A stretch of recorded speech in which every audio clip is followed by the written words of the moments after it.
차가 5천만 원이다 하면은 배터리 가격이 거의 절반이라고 보시면 됩니다.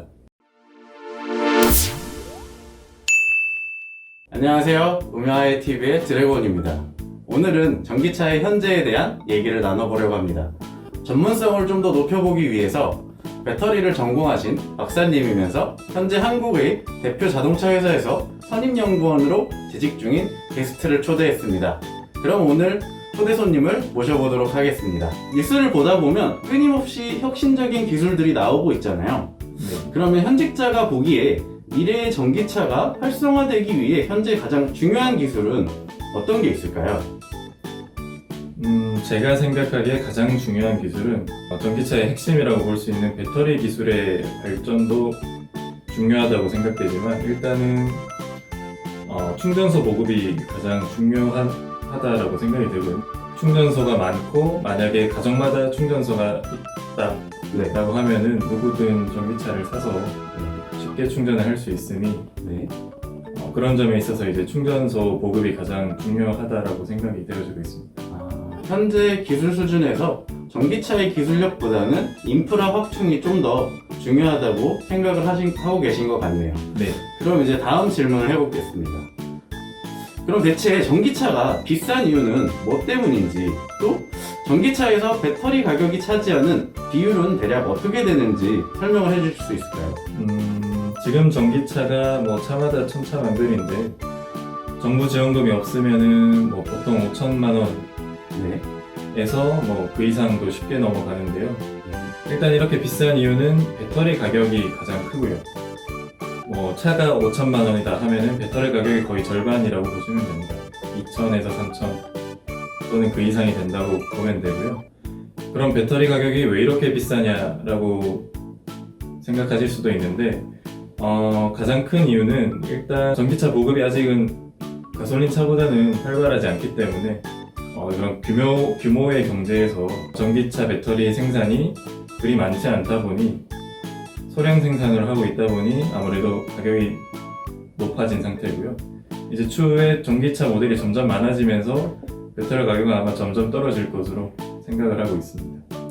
말씀해주신 부분이 배터리를 생산하는 가격인지 아니면 자동차를 생산하는 가격의 규모 경제를 말씀하신 건지 정확하게 말하면 배터리를 생산하는 현재까지는 이제 배터리를 양산하기에는 그 규모 자체가 좀 작다 보니 이게 향후 좀 더 개발이 되다 보면 더 저렴해질 수 있다고 말씀을 해주신 것 같네요. 네네 맞습니다. 그러면 최근 가장 주목받고 있는 이제 친환경 차로는 수소차와 전기차가 있을 것 같은데요. 민감한 질문이 될 수도 있겠지만 연구원님이 보시기에 어느 쪽이 좀 더 좋아 보이는지 한번 말씀해 주실 수 있을까요? 뭐가 더 좋고 뭐가 더 나쁘다라고 말하기는 조금 어렵고요. 용도의 차이가 조금 있을 것 같아요. 수소차 같은 경우는 많이들 아시는 것처럼 친환경 차이기도 하고 이미 상용화된 넥소라든지 그런 모델이 있긴 한데요. 수소차는 이제 문제점이 아무래도 수소 충전소 이슈가 있고요. 수소 충전소에서 많은 차량을 충전하기에는 아직 기술적인 문제점이 많고요. 그런 면에 있어서 이제 수소차는 일반적인 승용차가 아닌 버스나 화물차나 대형 트럭을 타겟으로 하고 있고요.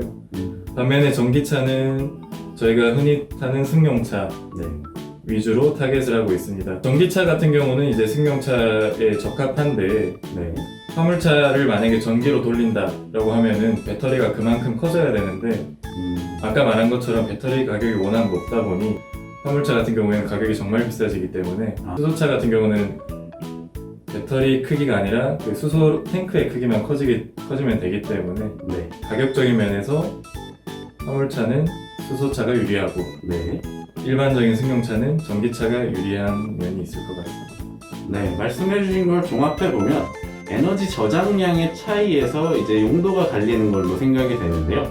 아무래도 수소차는 수소를 저장하기만 하면 얼마든지 거리는 늘릴 수 있고 전기차 같은 경우는 더 큰 운송수단을 움직이기 위해 필요한 에너지량이 커지면 그만큼 배터리 생산 비용도 커지기 때문으로 제가 이해를 했는데 맞나요 이게? 네네 맞습니다. 그러면 한간에 나오는 전기 비행기라든지 네. 전기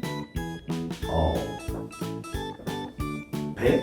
예. 네. 이런 건 더 가능성이 쉽지 않다고 이해를 해도 될까요?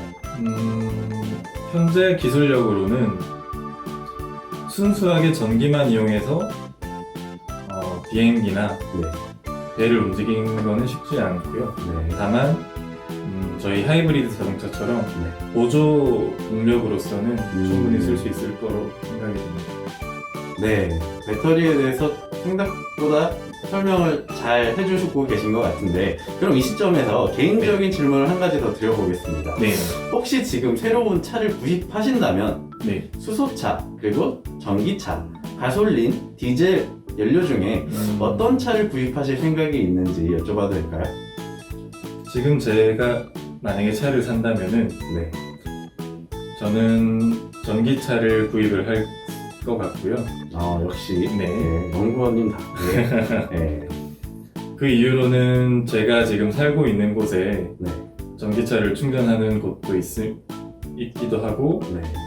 생각보다 그 제가 살고 있는 곳에 전기차를 사용하고 있는 다른 분들이 안 계셔서 충전소가 항상 비어 있는 모습을 많이 봤거든요. 네. 그러면 저는 이제 항상 자기 전에 충전해 놓고 네. 아침에는 항상 풀 충전되어 있는 상태로 네. 주행을 할 수 있을 것 같아서 기름값이라든지 네. 뭐 여러 가지로 많이 절약할 수 있는 부분이 있을 것 같아서 전기차를 구매할 것 같습니다. 네, 역시 가격은 조금 높지만 인프라만 충분하다면 향후 전기차의 사용률은 자연스럽게 충분히 올라갈 수 있을 걸로 생각이 되네요. 그럼 이상 배터리 박사님께서 들려주시는 전기차의 미래에 대해서 얘기를 나눠보았습니다. 전기차와 관련하여 더 자세하게 궁금하신 것이 있다면 댓글로 남겨주세요. 그러면 저희가 직접 찾아가서 질문을 하고 답변을 들어서 댓글로 남겨드리도록 하겠습니다. 이상 드래곤 박사였습니다. 여러분의 오늘이 인상적일 수 있도록 컨텐츠 준비에 보다 많은 노력을 기울이도록 하겠습니다. 구독과 좋아요 부탁드리겠습니다.